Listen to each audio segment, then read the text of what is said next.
These days, working from home is an important talent acquisition and retention strategy, and so many leaders find themselves managing remote and distributed teams.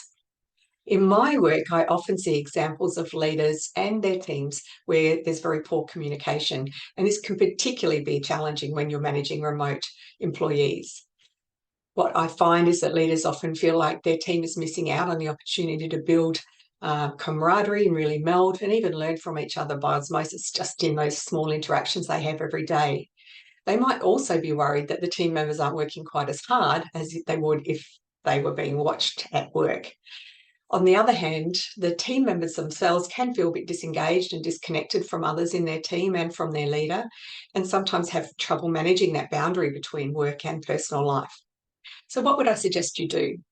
Firstly, set up a regular schedule of meetings, weekly, fortnightly, whichever, but it's really important that you get together with every employee regularly to check in for clarity, make sure that they're progressing well, see what support that they need, and to build a solid and trusting relationship. This is how loyalty gets built. It's also how you can make sure you can grow your employees and keep them feeling connected to the greater mission of what your team's trying to achieve. The other thing I'd suggest that you try to do is to have a meeting once a month, more regularly, perhaps, depending on the sort of work that you do, where everybody does come into the office for that one day.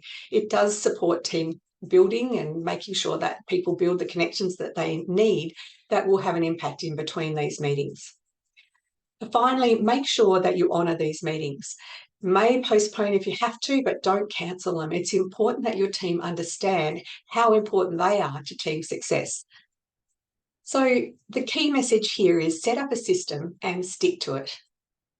If you have any other suggestions about how to engage and connect with remote team members, please drop a comment below, or if you've got any other suggestions for challenges you'd like me to cover in future videos.